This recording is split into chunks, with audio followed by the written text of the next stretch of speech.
The phone buzzed on the sleek glass desk, its vibration slicing through the quiet hum of Isabella Carter's Manhattan apartment.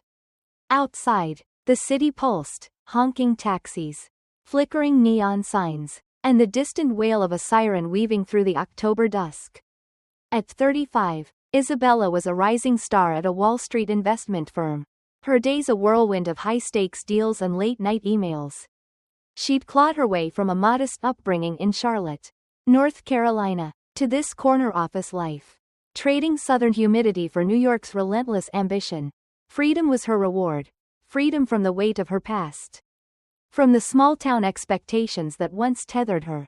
But tonight, that freedom felt like it was slipping through her fingers. The screen lit up with a name that stopped her cold: Sophie. Her younger sister, 10 years her junior, a stranger in all but blood. Isabella's thumb hovered over the decline button. She and Sophie had never been close. Growing up, their worlds barely overlapped. Isabella was wrestling with SAT prep and college applications while Sophie was still doodling in coloring books, her fingers sticky with grape jelly.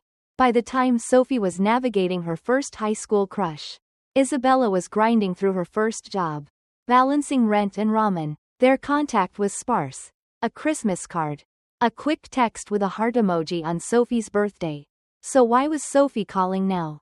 At 7 p.m. on a Thursday, when Isabella was neck-deep in a merger analysis.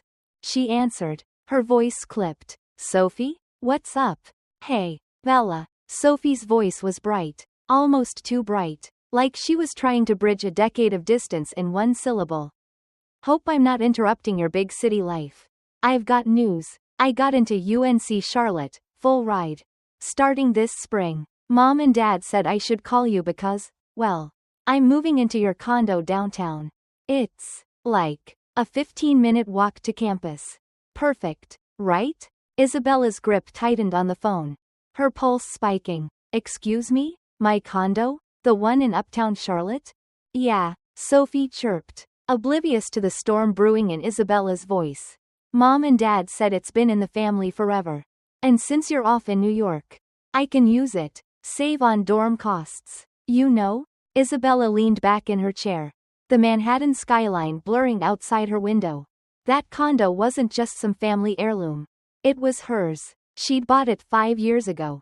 At 30, after scraping together every penny from her first bonuses. It was her grandmother's old place.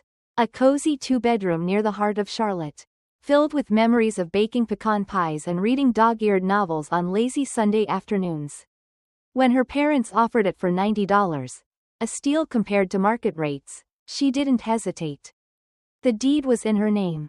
Notarized, paid in full. She'd spent years renovating it, swapping out creaky floors, painting the walls a soft sage green, turning the balcony into a jungle of potted ferns. It was her anchor, her proof of independence. Now, it was rented out under a year-long lease, a steady income stream she managed from afar. Sophie, Isabella said, her voice low, controlled, that condo doesn't belong to Mom and Dad. It's mine. I bought it, cash, from them. There's a deed, a contract, everything, and it's currently leased to a tenant. Silence stretched across the line. Then Sophie laughed, a nervous, disbelieving sound. Wait, what? Mom and Dad said it's still theirs. Like, you just lived there for a while before you moved. It's not a big deal. Bella, I mean, you're in New York. You don't need it. I'm starting college, and I don't have your fancy job to fall back on. Isabella's jaw clenched. It's not about need. It's about what's mine. I paid $90 for that place. It's not just sitting empty, it's under a lease. You can't just move in because Mom and Dad said so. Sophie's tone shifted, a hint of defensiveness creeping in. So, you're saying no? They already told me it's fine. I've been looking at furniture online, a cute desk, some curtains. I thought you'd be cool with it. I don't know what they told you. Isabella cut in. But they don't get to decide who lives in my property. Nobody asked me. Nobody even hinted at this. The air crackled with tension. Sophie exhaled sharply. Wow, okay, I get that you're successful and all. But it's just a condo. You could rent another place if you ever come back. For me, this is a game changer. I don't have options like you do. The words hit like a slap, not out of guilt, but disbelief. So, because I worked my ass off to build something, I'm supposed to hand it over? Just because you need it? Isabella's voice was ice. This conversation's done. Sophie, I'm sorry, but no. She hung up before Sophie could respond, her hand shaking as she set the phone down. The city's hum faded into a dull roar in her ears. She tried to refocus on her spreadsheet, but the numbers swam, her mind replaying Sophie's casual assumption. Her parents' audacity. The condo wasn't just brick and mortar, it was her first taste of stability. A piece of her grandmother's legacy she'd fought to preserve. Now, her own family was trying to rewrite the story.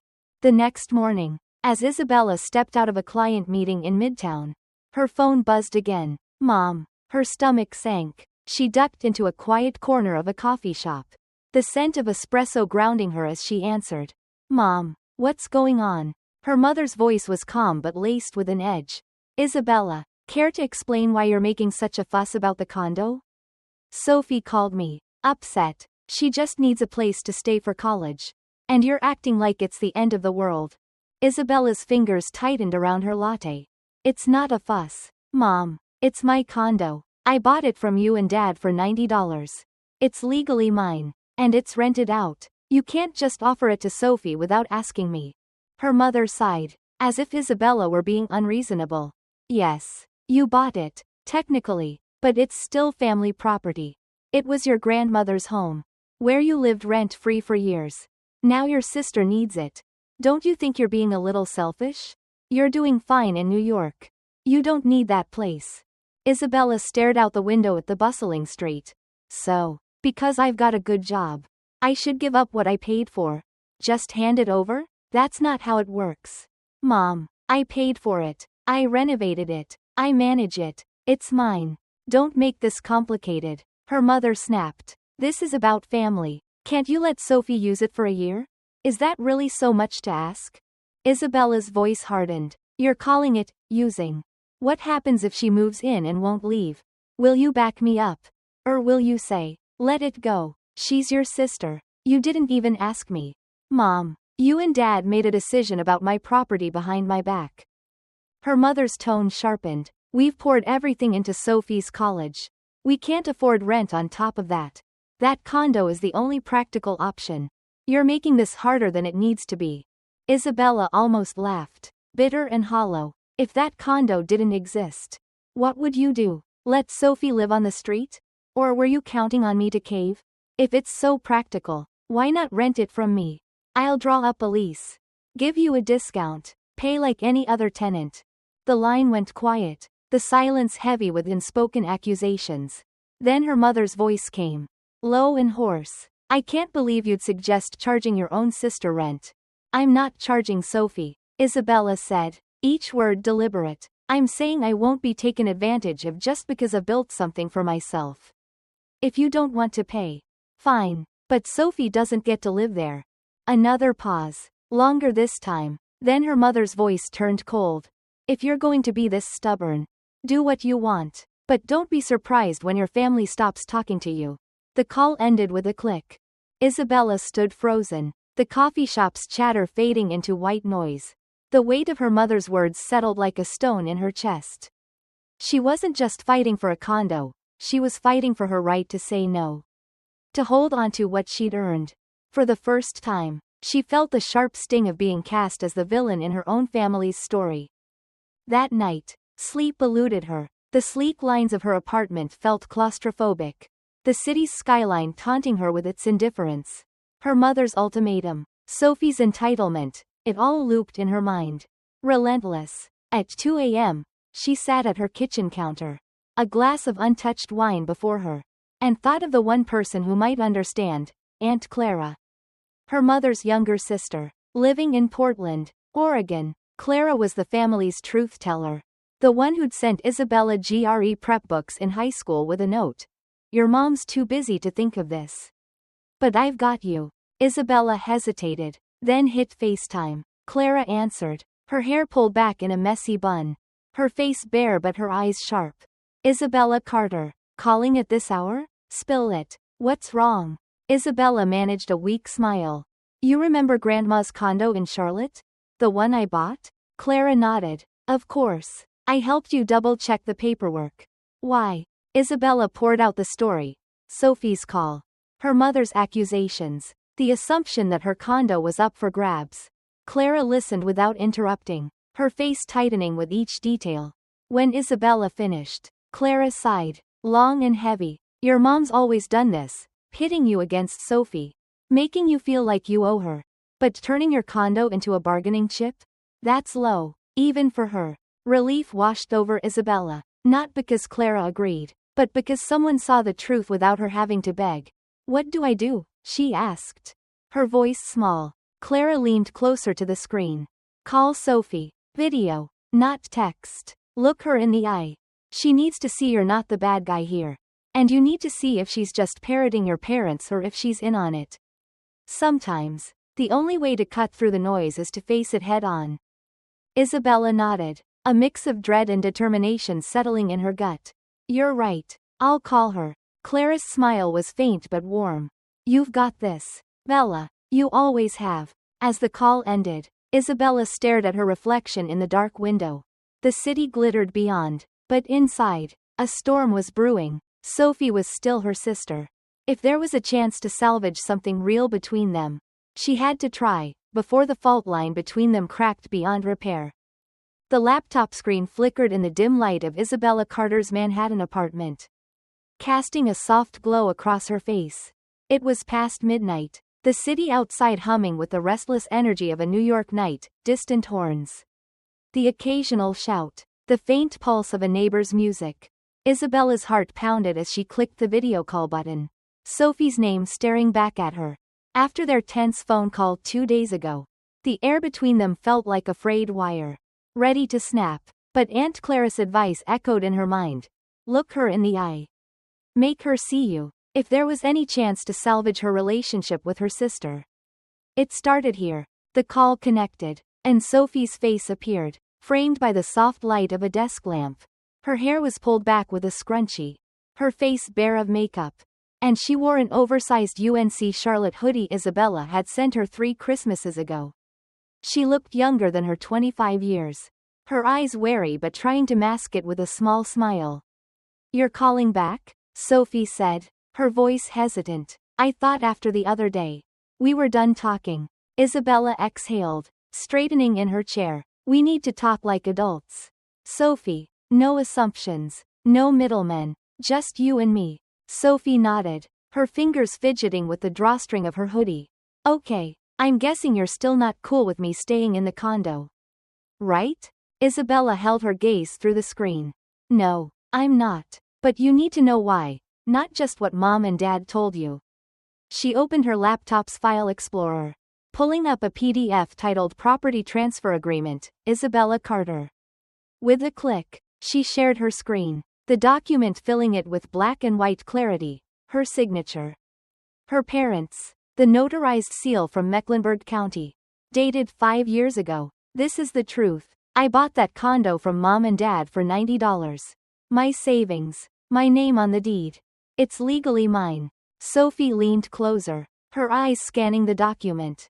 For nearly 2 minutes, she was silent, her brow furrowing as she read the fine print. Then she looked up, her voice catching. This is real. They sold it to you.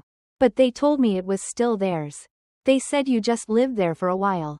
Isabella nodded, keeping her voice steady. I don't blame you for believing them. But I can't stay quiet when the truth is being twisted. I've done that too many times. Sophie's eyes darted away, then back to the screen. Like she was piecing together a puzzle that didn't fit. Why would they lie? They said they used the money from selling the condo to pay my tuition. That they had nothing left. They told me to be grateful. To work hard because they'd sacrificed everything. Isabella's heart sank, but she kept her composure. Sophie, you're on a full scholarship. You know that, right? Sophie gave a bitter smile, her eyes glistening. Yeah, I still remember running to Mom with the acceptance letter. So excited I could barely breathe. She just nodded and said, Good, that takes some pressure off us. I've been working at the campus bookstore to cover food, gas, everything else. Not a dime from them. Isabella leaned back, her hands trembling slightly. They never paid your tuition? Sophie shook her head. Not a cent. My dorm, my books, it's all from the scholarship or my paycheck. I thought. Her voice broke. I thought they were broke because of me. The silence between them was heavy. Not with anger but with the weight of shared betrayal. Isabella softened her tone. Do you remember when you wanted to join that summer theater program in high school? Mom said no because they'd already spent too much on my college tuition. Sophie's eyes widened. Yeah, I begged for weeks. She said they couldn't afford it because you were at an out-of-state school. I was so mad at you. Isabella's throat tightened. I got into college on scholarships. Sophie, I worked 3 jobs, waitressing, tutoring, cleaning dorms. I lived off peanut butter sandwiches some weeks. They never sent me a penny. Sophie's face crumpled, her hands clenching. They told me the same thing about you. When I wanted a new laptop for school, Mom said no because they just paid for your car insurance. I thought you were the favorite. Always getting everything. Isabella let out a dry laugh. I didn't have a car in college. I took the bus everywhere. Remember how I'd show up to Thanksgiving sweaty from the 2-hour ride? Sophie's eyes shimmered with tears. Oh my God. How long have they been lying to us? Isabella didn't answer right away. Memories flooded back. Every time she was told, no, because the money was for Sophie. Every guilt trip about being a burden. She saw the same realization dawning in Sophie's eyes. A mirror of her own pain. I think, Isabella said slowly, they wanted us to compete. To keep us apart. If we were jealous of each other, we'd never question them. Sophie nodded, her voice barely a whisper. And we fell for it. For years. Isabella closed the laptop slightly, her gaze softening. From now on, we talk to each other directly. No one gets to speak for us. Sophie's lips trembled, but she nodded firmly. I promise. 3 days later, Isabella landed at Charlotte Douglas International Airport. The familiar humidity wrapping around her like an old blanket. Sophie was waiting in the pickup lane, leaning against a beat-up Toyota borrowed from a friend. Her hair was loose, her eyes tired but resolute. They exchanged a quick hug. Not warm but not cold either, just 2 sisters stepping into uncharted territory. The drive to their parents' suburban home was quiet. The radio playing a soft country tune neither acknowledged. The house loomed ahead, red brick, manicured lawn, a shiny new Jeep in the driveway. Sophie's knuckles whitened on the steering wheel. You okay? Isabella asked, her voice low. Sophie nodded, her jaw tight. Let's do this. Their mother answered the door, her smile faltering as she saw both daughters. Isabella? Sophie? You didn't call. Her eyes darted between them, sensing trouble. We're not here for coffee. Mom, Isabella said, her tone even but firm. We need to talk. Their mother hesitated, then stepped aside. Inside, their father sat on the recliner, scrolling on his iPad, his expression unbothered until he saw them. Well, look at this. Both my girls home at once. What's the occasion? Isabella set her bag down and sat across from them. Sophie beside her. I'll cut to the chase, she said, locking eyes with her mother. We know about Grandma's money. The $400 she left for our education. And the $2 a month she sent to help raise us. The room shifted, the air growing thick. Her father lowered his iPad, glancing at his wife. Clara told you? Their mother asked, her voice low but steady.